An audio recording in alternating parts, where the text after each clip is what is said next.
welcome to Let's Talk About Brand. I, of course, am your host, Christine Gritmon.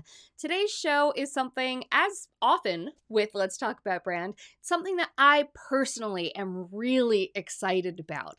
Today's show is about building your brand with speaking.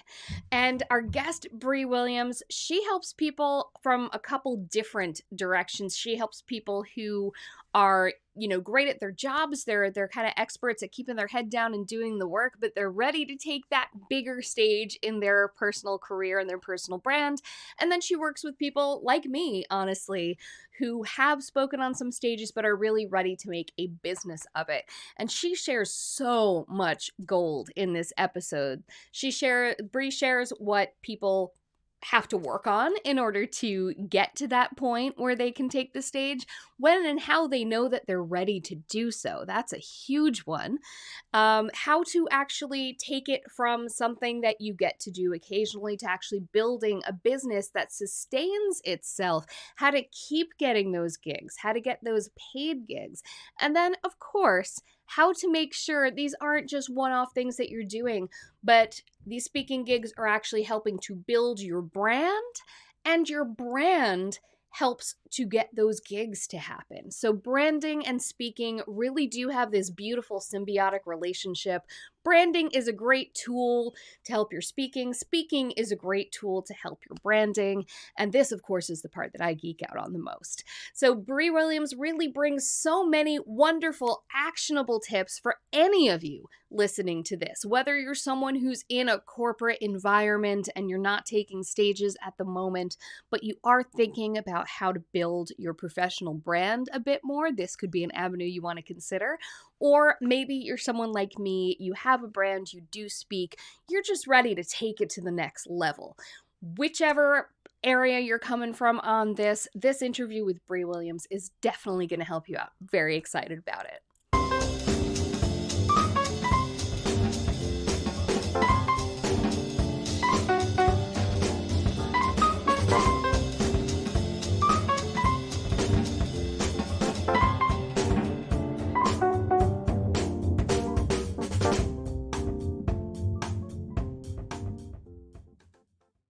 This week's topic is something certainly near and dear to my heart. One of the things that has really helped me build my own personal brand has been speaking. Speaking like I'm doing to you right now on a podcast, speaking on live streams, and very much speaking on stages. So this week's guest knows all about speaking. Just like I'm always talking about brand, she's always speaking about speaking. Bri Williams is a speaker coach. She works with professionals who are ready to leverage speaking to kind of get to that next level in their career visibility. And she also works with entrepreneurs to build speaking businesses. So we've definitely got the right expert today to talk about building your brand with speaking. And I'm going to have a lot to add to this discussion as well. Without any further ado, let's bring on our guest, Bri Williams.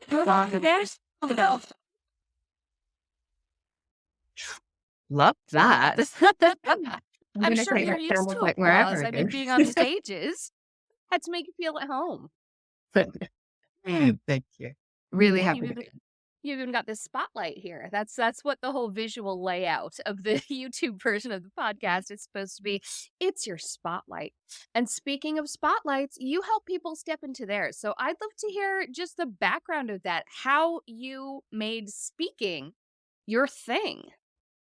I'm a very unlikely speaking coach. Honestly, I was a super shy child and probably didn't start speaking up until I got into my professional career, because I found that it was the best way to put my ideas forward, to have the opportunity to be chosen for different initiatives or exercises or opportunities. And I found that as I was able to do this for myself, I then found myself in situations where people are asking me questions about it, asking for advice. And I thought, why don't I do this?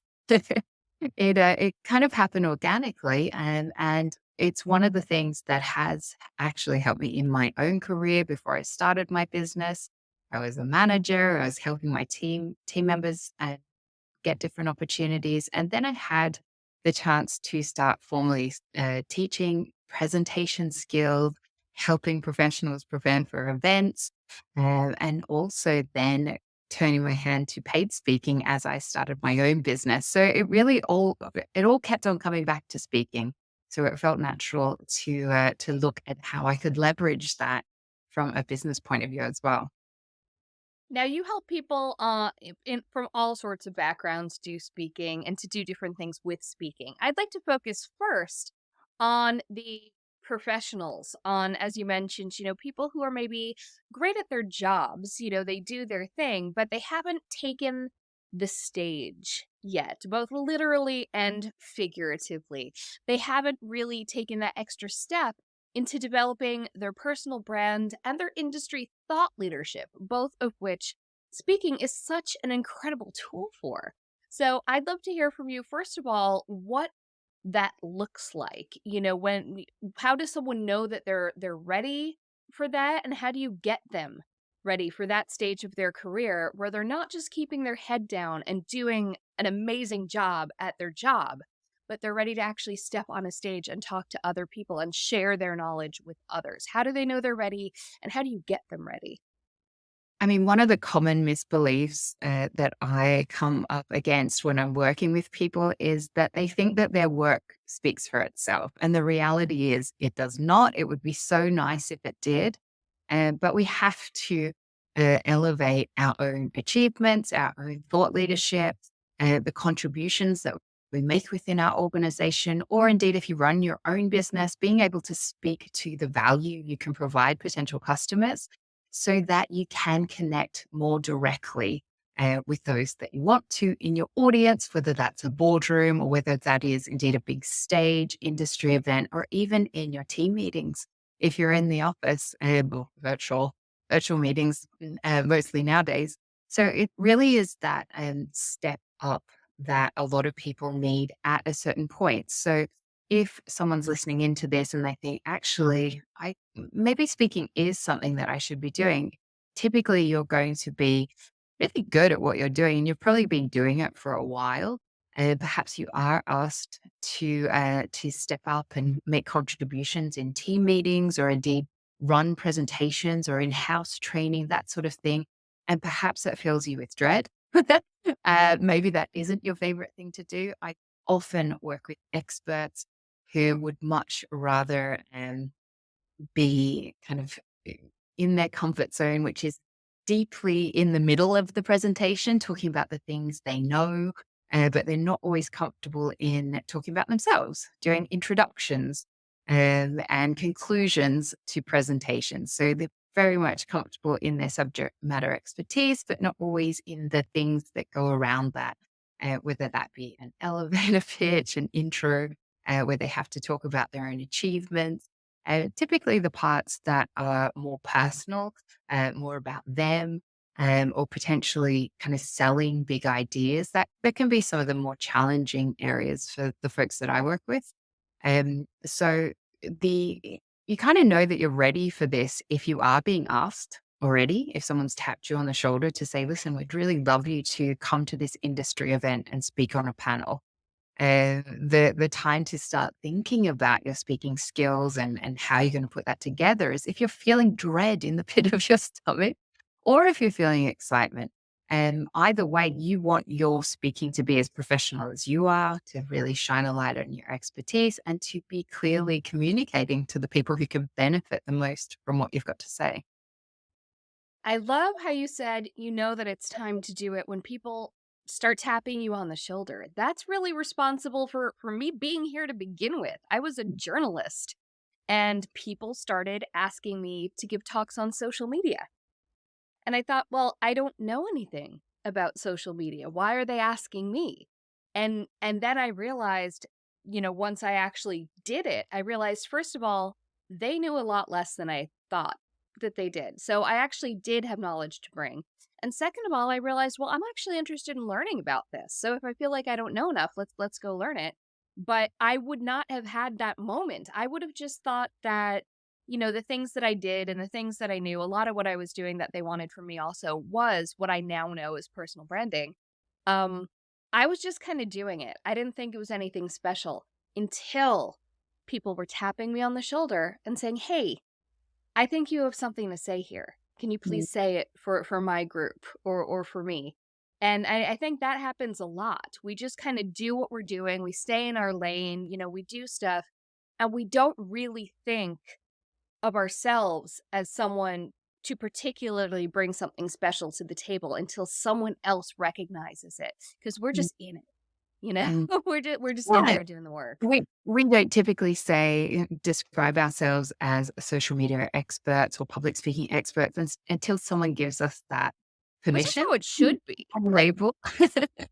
In order to make it easier to describe what we do. But I think the things that I really resonate with what you said is that, a lot of this can feel like common sense to you. It may not feel like expertise, but when someone else is asking you to bring that to another audience, you know that you've got something of value there. So, firstly, that's a great starting point.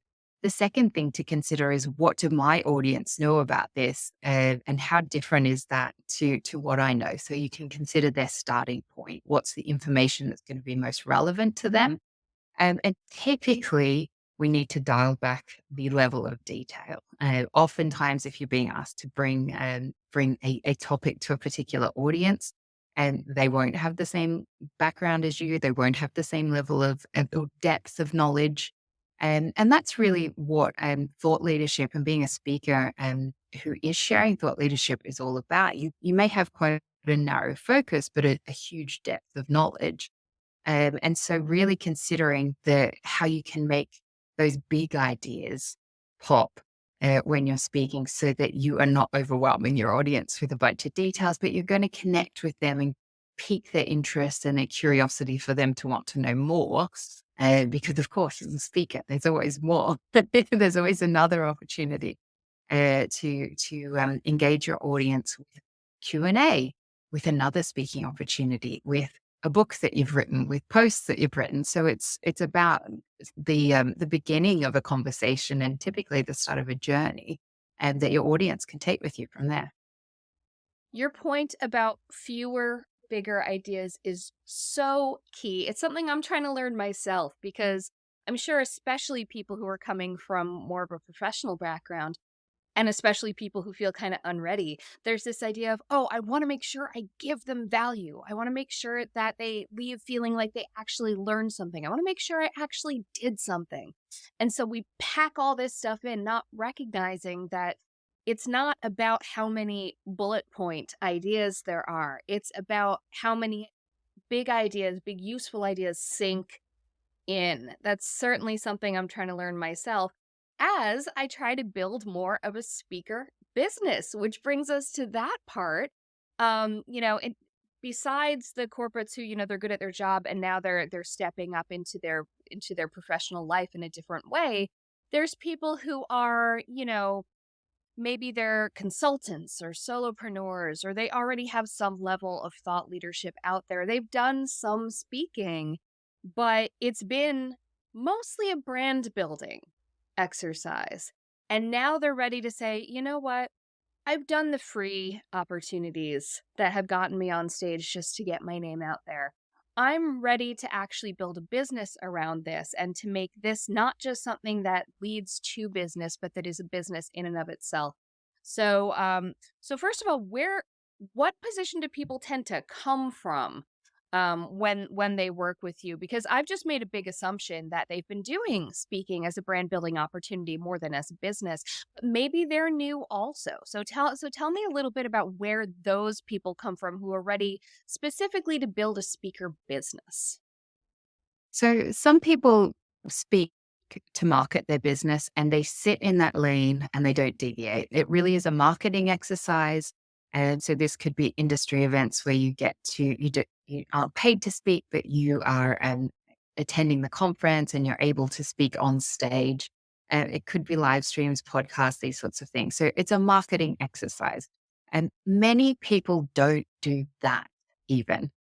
So there's a huge opportunity if you're listening in, you want to grow your business and you have explored some of the more traditional organic connecting with people on social media, using email and these sorts of things. And if you're not already speaking, I mean, that would be the number one place to start, because your reach can be so much greater really quickly when you start thinking about speaking to market your business. However, that's not what you asked. The thing that you want to know is, at what point are we ready to get paid to speak? And the ideas that we picked up on the previous point about having a signature talk or talks. And so I would suggest that for people starting out, the common issue is that they want to talk about all different things and be all things to all people, even if it's within their wheelhouse. And if you come from an educator background, maybe you have been a trainer for hire. So you're used to saying, oh, yeah, I can talk about that. The A to Z or A to Z, depending on where you come from, of your particular industry could feel comfortable to you. However, if you're wanting to build a speaking business, you're going to have to build your brand as a speaker. And that means constraints are actually very useful in terms of picking 1 to 3 topics that you're going to start pitching. And so you may not have even created the talk yet, but a couple of topics that you start pitching for paid opportunities, and then see what gets you the gig.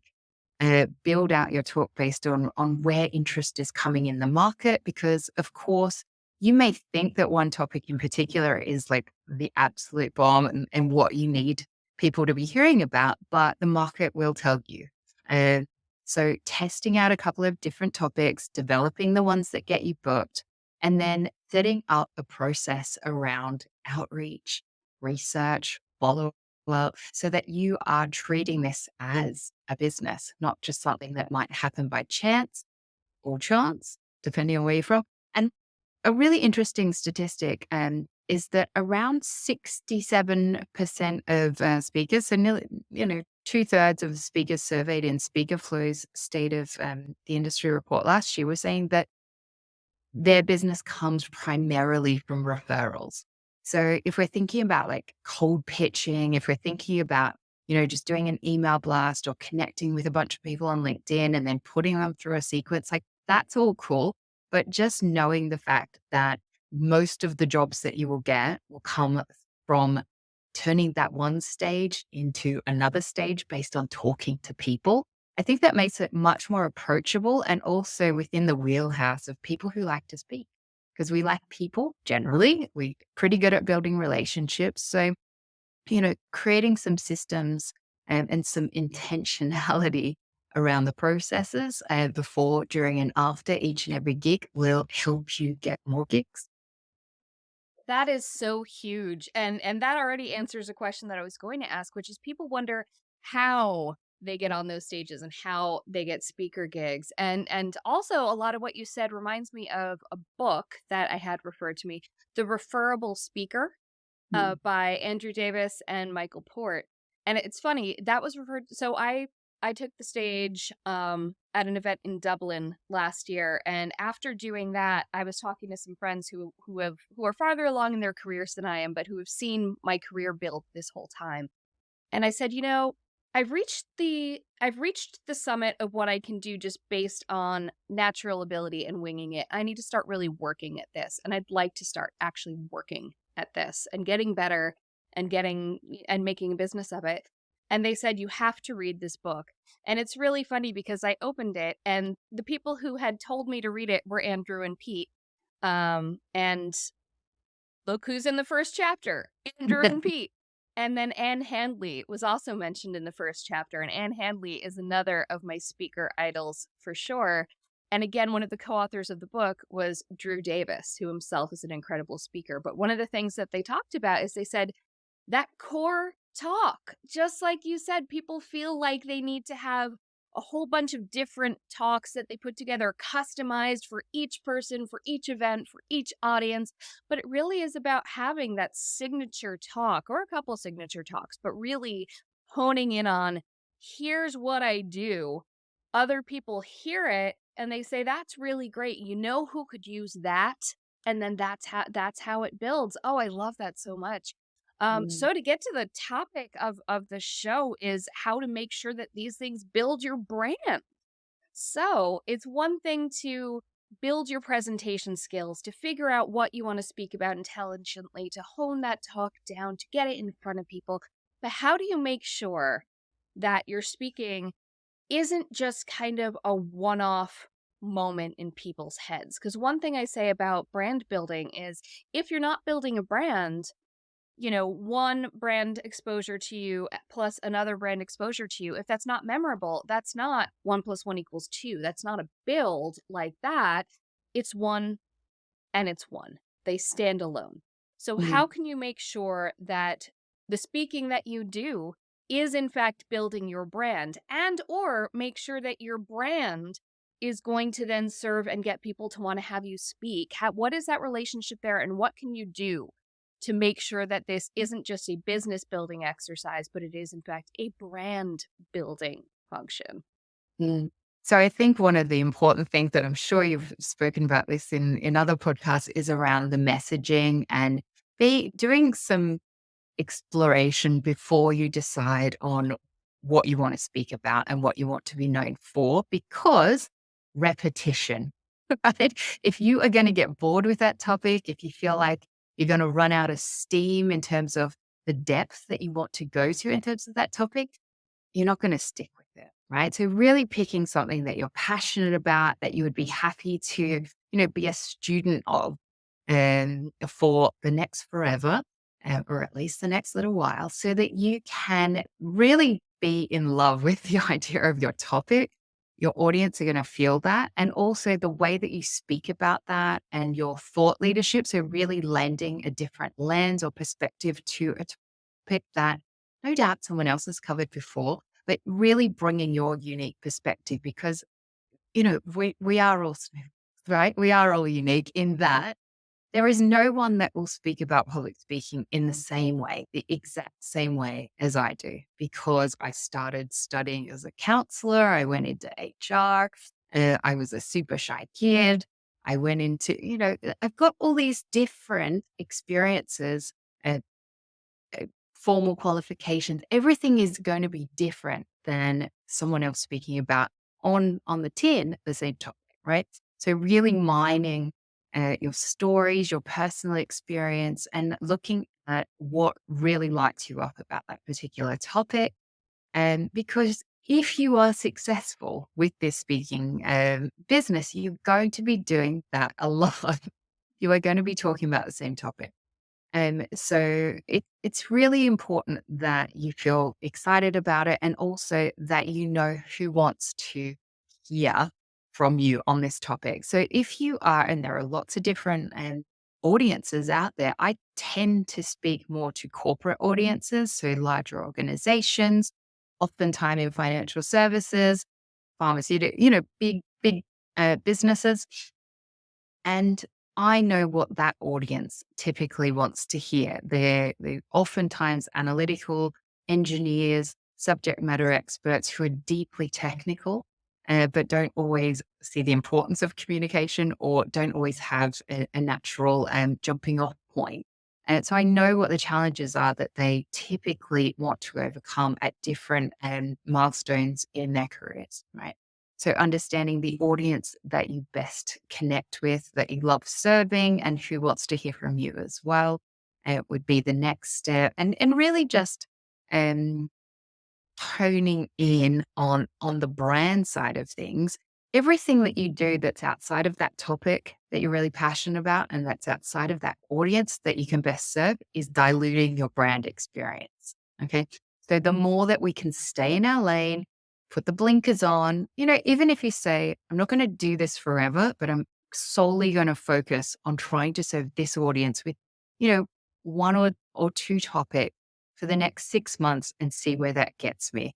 Because this is all, for anyone who's got a marketing background, a lot of this is testing, refining, honing, getting that message more and more powerful every time you deliver it. And so you really do have to be prepared to stick to it for some time at least. And I'm going to say at least 6 months. Now, when people are starting to really take their speaking seriously, a lot of gigs are happening. A lot of times they want to put together those kind of branded things like a speaker page, like a one pager that they can send to people. Some of them have a speaker kit, which has different headshots and a bio and all of that stuff.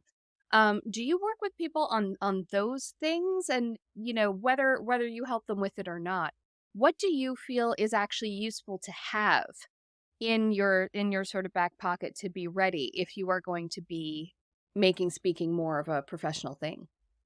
So you've named a couple of those things already. You're always going to need a couple of professional headshots because those will be used to market your talk.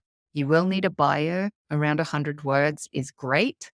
And sometimes you'll be asked for a longer version of that, but often, if anything, they want less words to fit into a specific space on a web page or on printed materials. So 100-word bio, headshots, the couple of topics that are your signature talks, they're going to be the things that get you going, right? And if you even look at doing the speaking to market your business, you'll need similar things, links to all of your social, your website. And a speaker reel, I would say, is going to be very something that you can actively work towards. You can't have footage of you speaking live on stage until you've done that thing. So considering what type of speaking opportunities serve where you are in your journey is also a great exercise. So perhaps you want to work towards paid speaking.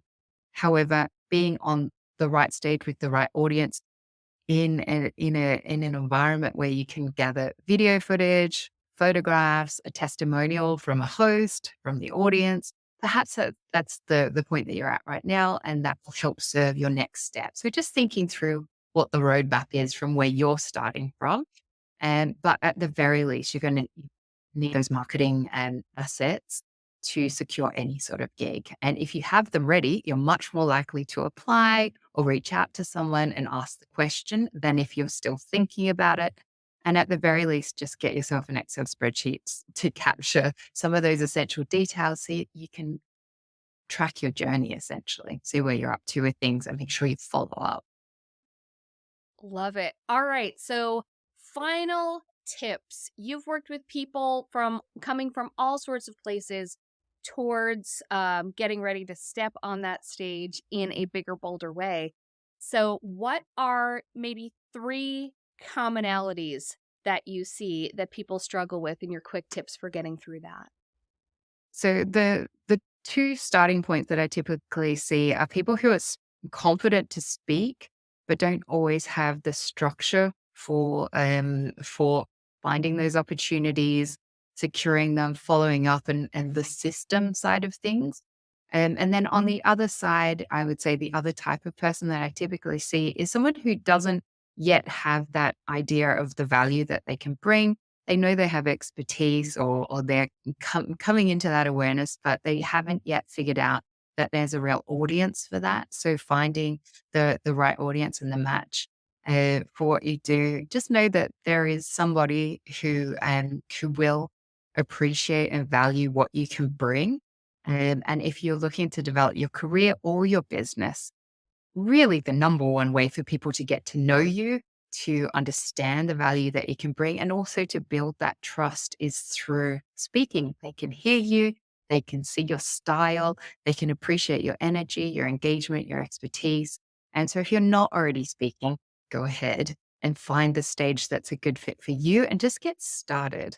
And everyone started on their first speaking gig, and you have to do those first couple before you get to 10 speaking engagements down, 100 speaking engagements down. And we all have to start from the same spot. So if you're thinking about it and you want to know whether it's worth it, I would say absolutely. Just find the stage that's right for you. Such a great point that everyone has to get started. There's some people who we see on stages and writing books and these amazing thought leaders, and we don't realize they weren't, born into that. They had to get there. They had to start from nothing, really, and Mm. and build that up for themselves bit by bit. They had stuff to get over too, and they did it, and it's admirable. All right, so Bri Williams, where can people find you? Why should they find you? And what will they find there? So I love to connect with people on LinkedIn. I very often share tips, ideas, opportunities there. And if I challenge anyone, if you are thinking about getting into speaking, but you don't know how to find opportunities, or you've had a look around and you don't know what's right for you, reach out. I will find, if you can't find a speaking gig for yourself in the next week, I'll help you do that, because there are so many opportunities out there, and there is an opportunity for everyone who wants to speak out there. So come and hit me up on LinkedIn. If you can't find that opportunity for yourself, I'd be very happy to help. Ah, love it. Thank you so much, Bri Williams. And this was especially useful to me too, honestly. Oftentimes, episodes of this show are really stuff I need to educate myself on. And this was certainly one of those. So thank you so much for sharing your brilliance and your expertise with the Let's Talk About Brand audience and with me. Pleasure. Thank you. And thank you so much for being here and listening to Let's Talk About Brand on your podcast player of choice, or watching us here on YouTube. Every single week, I'm here with the Adweek Podcast Network, dropping the podcast on Monday and the YouTube video on Friday. Oh, hey, and in between, I want to hear your topic. I want to hear you talk about branding with speaking. And so every Tuesday, I host Chat About Brand over on Twitter, which is your opportunity to weigh in on the week's topic. So make sure you subscribe to the podcast, subscribe to the YouTube, and hop on Twitter on Tuesdays. Thanks so much for being here. Bye.